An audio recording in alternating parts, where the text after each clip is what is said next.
go, guys. We got it. There's our beam antenna. This is a good wind test right now. We can see. Yeah, it's blowing up there. That was a gust a second ago. We got an airplane flying above. You guys see that? So the Mako's doing okay, but what I gotta do is gotta replace that coax right here. You guys see it right there. It's right there. You can't see it on this camera, but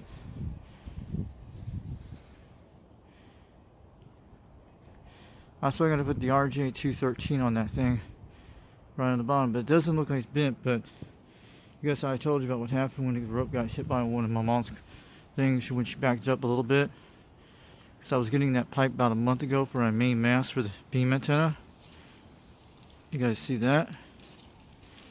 The wind is actually blowing gusts a few minutes ago. It did very well for the beam antenna. We might get a little wind too here in a few minutes. I think we would. I don't know, you guys can hear me talking about it. And we're getting another wind right now. That's why I put ropes on this, because of things like this. Because we get wind like this all the time when cold fronts and storms happen. We're near these plateaus, that's why. We're down below it. Cold windshield effects, that's what I'm saying. You're looking alright. That's why we have these in case things like that happens. But most of these guys don't understand this stuff. Most of these guys don't understand that stuff because they don't know. They'll lose their antennas during the wind, just like these kind of gusts. This is like 20 mile an hour winds, but the beam antenna is holding up really good. That's why I do that. So she's all right. And that thing on the top is about 40 feet on the top of the edge to the top, but down there is like 21 feet. When I saw it, it's actually above the roof because the rotor is.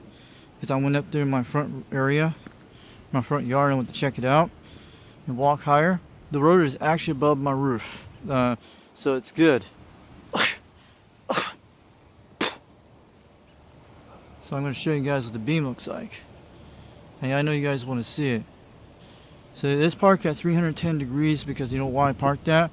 So we can lower it down to the gate in case later on, so it's in that position. Now we got the wind effect going on, so that's why I put the ropes across. You guys know where the rope is tied across here. I'll show you in a second. You guys see the rope tied across right there. And there's another 4 ropes, you guys saw that. The last video we did a little short video. It was kind of dark. I think it was 2 nights ago. I was actually here in Australia when I pointed toward that direction, 270 over that way where the mark was. The markers were right when I marked them with my mom's phone with the GPS I told you, with the compass app I had, and I had did that. So my mark positions are pretty close, but they're pretty quite right. So they are right, but this is pointing 310 degrees northwest somewhere. But when you get down toward that big tree here, Australia is over that direction, and California right in this direction, right about here. And I had to did that program in the memory the other night when I took it outside, when I rose the antenna that day. The next day I took the rotor box out here with the plug and set it up. You guys can see the rotor wire right here. It's all through the trees. I'll show you in a second what I did. I'm going to go look at this antenna for a minute so we could just see that. I'll show you all the basic stuff with here. I put it here for this tree so it's away from the burn pile. You guys see all I did right here where I tie it up there. It was 2 days ago when I did that, when I put it up in the tree. I gotta blur that out. It's that corner there you don't want to see. Where's the cable at? Can you guys see it? Yeah, you guys can see the cable. Very quite good. Cable's running through here. And that's actually the SY27-4 right there, that big cable right there. No, that's not RJ, that's SY28. Connected to SY27-4, you guys see it. That's the rotor cable right there. It goes right up to here. I'll show you the problem I had with the Mako, but the one with the Mako inside with the SY28 is fine, because that cable's not been outdoors. That's the alpha delta right there. So I hope we don't get any rain on it. I put some plastic in there to seal it up. We're going to probably re-glue this again. We'll have to take this cable wire out. No, not take this cable wire. This cable wire stays in because I replaced this one. This was one of my mobile type RJ58 cables I had in my box a while back. So it's only 18 foot, 12 foot cable will be fine. That is not a bad cable because I don't go back because I never use it. It was never in the outdoors. This is the problem I'm having right here, guys. I'll show you in a second. Right here, you guys see that? And that's what rats when it chewed it a couple months ago. And I tell you, everything was fine with my Mako. And it was actually sitting out here. And probably water got into it, and that's probably what it went bad. So the Mako V5000 looks quite fine. You guys saw the video it looks like. So I took this off with the coax seal. That's why I need tons of that coax seal. I know where you can get it cheap at. So that was inside the box for almost a year in that black box. And sealed with tight silicone tape, but this coax seal sealed it. It did not affect that for months. It was actually this heart what caused it because the rats ate that. And that's probably what did it. That's what made my SWRs to a 4 on that one. Or it could be that little bracket mount on the middle thing I put up there. Sometimes it'll do that, but I put rubber pieces in it to hold it. That could be two possible things. Or mostly it's the coax. But when I hooked it up to that thing up there, without this coax here, I took the bad one off because I drilled it on accident and poked the part of the copper almost. It went to a 2. So when I connected that, it was giving me like a 3 or a 4, mostly a 3 on it. And it's probably the coax on that end's bad because it's an RJ258. So I'll show you where it's connected at. So you guys see the RJ258 right here. Yeah, it's about 30 degrees. I'm letting my dogs out right now. This is some ferrites. These were from my old CB antenna a long time ago. This was from back in Utah, but it's on an antenna tuner. You guys know what it is. I did not want to trim the antenna. Those are ferrites I have from my old CB antenna, the one with the silver antenna you seen a while back on my first YouTube channel. So I'm leaving those ferrites. They're not going to fall out. They've been out in the weather before in snowstorms in Utah. This is where I connect it right here with the RG213 that goes down to this way. You guys can see it right here. It's kind of small, but you guys can see it where it connects right about there. I'll show you in a second. Where's the guy at? There it is, to 213. There it is. You guys see where it connects to that thing. And you guys can see the antenna in the tree. So that's the RJ258, 213 that goes there. And then this little thing's coax sealed in duct tape. I coax sealed with the barrel connector inside the other day and duct tape that part. And you guys see it right there. The RJ58 is right here. We're going to replace that later on. If you guys want to see me some cable RJ13, we'll probably take that part, put it back on the barrel connector. But mostly we could put this on the alpha delta later on the ground if we want. But the one with the 213, they have it for like 50 foot for like $42. They come to $47. The company in Florida makes this cable I got here, and you guys should check it out. And I actually ordered some just the other day, and it's going to be here during this week. It's for the Mako V5000, and it's going to be connected to the same thing, but it's going to connect instead the alpha delta with the RJ58 and the RJ58 that goes in the house with the barrel connector, like you've seen before. So there's two RJ58s on a cable system that runs one to the radio room, then the one that runs outside to the alpha delta you see right now. But the good thing about the RJ58, I can replace it anytime I want. But this one you can replace anytime. It's got coax seal in it, and there's a barrel connector in there connecting the like you seen the video you seen when I did the 12-foot antenna on the Sirio when I talked to 2112. This is the same setup is. So I put this through with a tie wrap up here to hold it right here. You guys can see it. You guys see it with the tie wrap there. I put it on that tie wrap for reasons. Same thing with the rotor cable.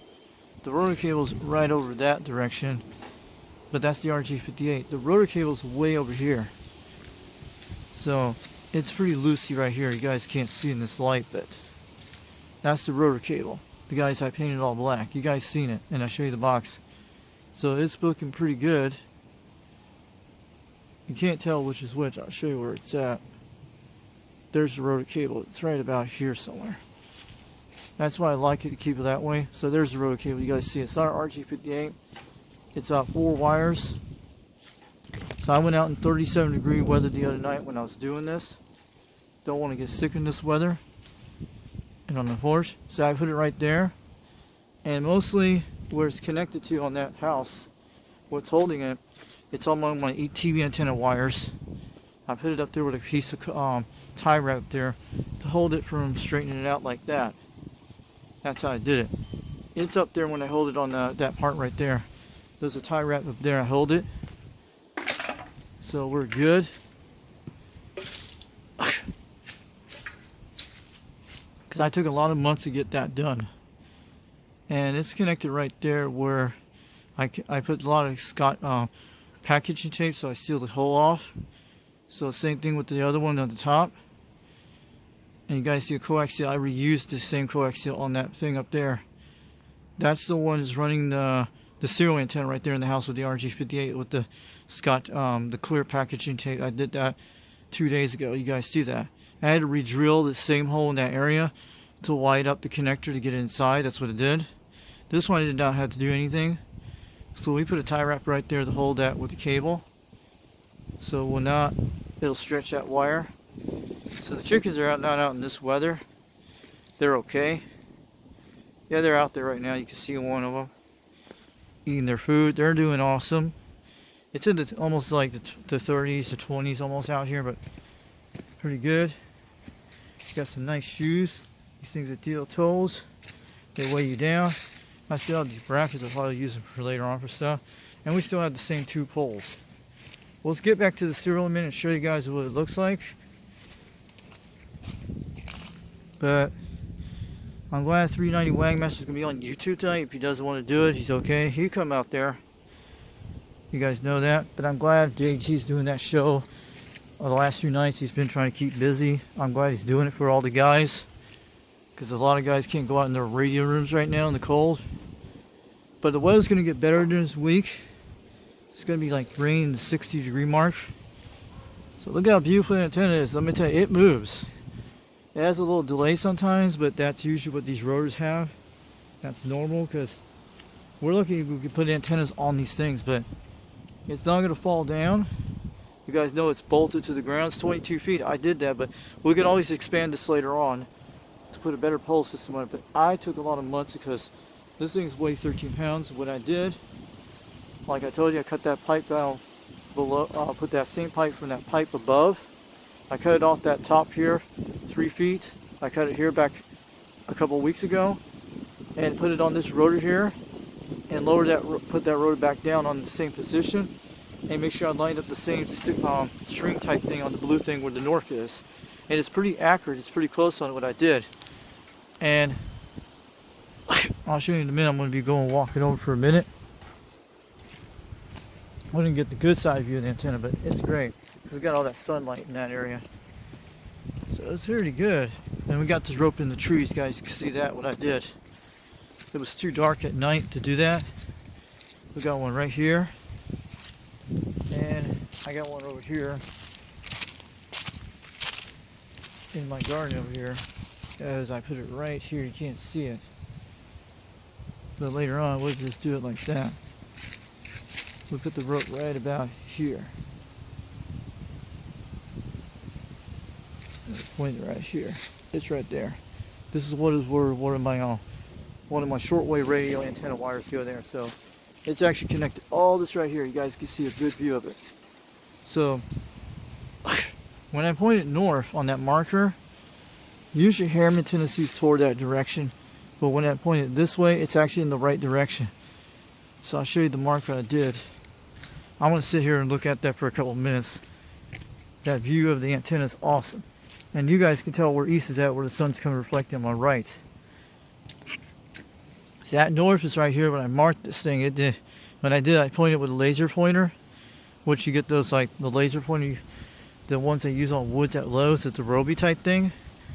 So I had to use that to give me an idea of it and get it close to on that marker when I calibrate the antenna the other day, 3 days ago. So that's what I did. It's actually pointing 310 degrees right now. But when I point it this way, you can go to 360 is north and 0 degrees north. When I take it over to 0 degrees toward my right side, over this way, usually that's how I picked up the guy the other night. And when it's sitting in this direction, because let me tell you, like the wideness goes like this with your antenna, I was hitting 8 pounds right about here. It's going to be very close over that way a little bit, but it's pretty close to due north. So we do that. When I pointed the antenna that direction the other night, I was actually talking in this direction. So due north is that direction where it's at toward Harriman, Tennessee. It's not hitting the mountain. The mountain's over toward that way, but it's probably over this plateaus when they get over that area. But if I was right about this direction, it could be very close here. It could be around this gap right here. I'm pointing north. And it's very close on that angle. Yeah, you guys can tell the angle where it's at. It's very close on that. Right about here is due north. So between the trees, you could talk to Flash. I talked to him back then, and I was pointing him. I'm going to back it up, and I'll show you guys 270 west in a minute. So this is your 270 west. That's your Australia. And Australia is usually on 240 degrees, around 230. So that's what it's at. But Australia is right about here. And 270 west is right about here toward California. It's usually around 260 right here, 240. Australia is right about this direction when I hear between the basketball. When I was using that the other night. And most of that's here. And the northwest states are almost that way. But 310 puts you right almost clear on this parking thing, almost near Jungle Joe's house. Somewhere almost between British Columbia on that direction. If I got my calculations right, yes. But I had to do that when I marked that phone I was telling you about. And I had to do that to do that, so I'm not going to touch it like this, but it's really good. So it's not going to knock out. The only way you do about this beam antenna, I'll sit out here and we'll talk about it. As long as you don't push that north position way too far on your thing, that's what it will knock it. That's what will actually, you have to rely on all that crap up. That's why he's put them in memory. And go at least very close to like 90 degrees if you're going to point north. And same thing like 270 west, you could just go the other way and move your arrow. Then if you want to set it for that program, that person due south and all that, or 180. I actually did 180 on this too. I set 180 instead of 190. So when I did a 190, then when I took it to 180, I marked south. I put it in the memory program for the rotor, because the rotor, you could do it by remote, you could by push it. That's what I like about it. You could put a memory in it for your degrees. And wish this thing had a lot more memory in it, but it's got all the alphabets. Then if you want to point in a certain direction, you could just actually mark it with that specific thing and use that memory for things like that, like your north and south. But the way Jungle Joe did, he did the remote when you tune it. That's what he said. The north position is the tricky ones on this rotor you have to do. You don't want to push it too far north. Just mostly put at least 90 degrees east or 270. Then you move it around. When you get to 360, you can get that direction. And you can go around and just press the memory, go back to north and all that. Or 360, you could do that. And a lot of times, as long as it's in the memory, you're okay. But there's only one way you can reset it. It won't erase in the box. They don't run batteries in it. So it goes inside like a little memory chip. So that's how these things, when I took it apart, when I seen it. And mostly that's what it does. It's like one of those chips. As long as you don't, there's the one way you have to reset it in a certain way. But nobody won't be able to do that, because if some kid genius know how to do it, yeah. But the best way to keep this thing from hitting a thunderstorm, it's not grounded. I had the ground rod. You guys seen the copper one? If you guys can tell me how I can do the best way, if we can do the alpha delta route, or there's got to be a way we can get this thing grounded. That's what I'm saying. So I need to find a way to get a better way to ground this guy. I'll show you the pipes and stuff. So what do you think we can be grounded? Oh, everything's already concrete in there, but we have to go a little few feet away from the pole from when we want to ground it. Especially the coax, especially you don't want it inside where the dog's at.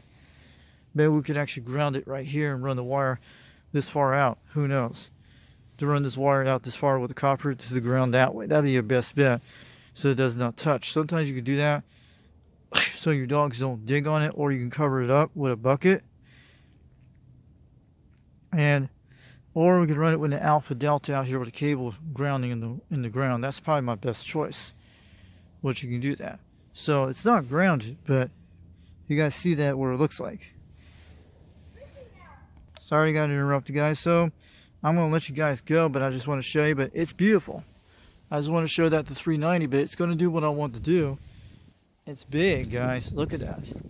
I know it looks small on the ground, but you guys know it took a lot of months. The rotor is working. I just want to let you guys know it's doing great. And the only thing I take this down in case we have to change out the coax or redo the rotor's type grease type bearings. That's what I'm saying. If you guys want to get one of these rotors, the RCA, the one Jungle Joe, the RCA E, I think it is, the 226E, we need to look at more of these modifications, what they look like inside. If you guys want to build custom crankshafts in it to make it improve better, don't mind if you tear apart one of these and look at it, but it's not hard to take one of these apart and you put the bearing grease in it. I hope the prices go down, price on these rotors. Like instead of $119, they should drop at least $60 for these rotors. The more you get them like that, you have backup rotors in case it happens. So we need like a lot of backup rotors in case it happens. But the good thing about that, you can take the part out of this one and put it on every one you have, but you could do a lot of that. But that's the only thing in case the worst case about the rotor, in case it breaks down. But most of that's the only thing that can happen, but not right now. But you can put bearing grease in it, what I did, what I showed you how to do it. So this is very quite good, guys. Alright, so I'm going to back it up before we go. And I say we're going to wave at all the guys out there, UDX362 East Tennessee. And I'll tell you guys, let's get a nice shot of that right here. I'll catch you guys later in a few, but we'll bring out some more videos sometime soon until this weather gets caught and gets better out here. It's freezing out here, but this is UDX362 East Tennessee. I'm going to wave it to you all out there, 79 Smokescreen. Don't forget to check out Old Tube Radio Network, comes on Saturday nights at 11 p.m. Eastern Time. And don't forget to check out Old Radio Night on around between 7 or 8 o'clock. JT's been doing some shows on that, Area 21 out there, Area 51 or 20, Area 21 the last few nights with his tube radio.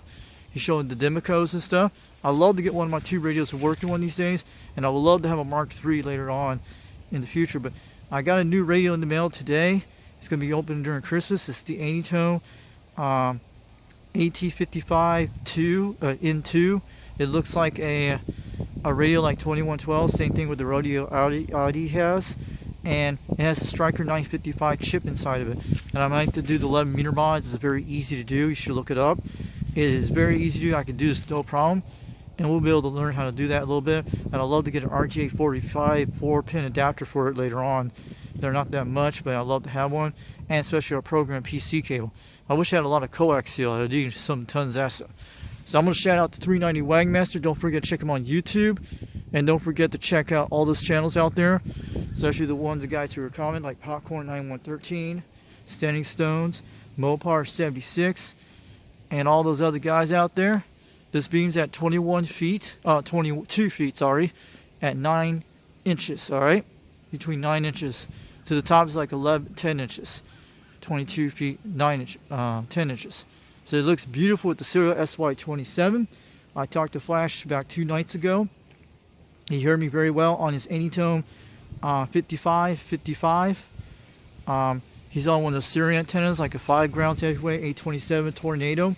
He's 12.5 miles from me, and he heard me on this beam very quite good. And I was running the Cobra 139 with the same setup like you guys saw before, and it's doing very good. It was cold that night that way, so I was hearing all the last skip coming in from Australia, the Clown 38. I heard him, and California at the same time. I think somebody in California heard me on the beam that night. I don't know if it was confirmed. And that's what I want to tell you. My hands are freezing right now, and I'm gonna get on out of here. So, and I'll tell you, the antenna is working. I'll catch you all guys later. We'll do some more videos sometime soon. This is UDX362 East Tennessee on this cold morning, and I hope I get that Mako coax replaced soon. You know what I mean? So I'll catch you guys all later. UDX362 East Tennessee, 79 Smokescreen. Catch you all later. And we'll bring out some more videos soon.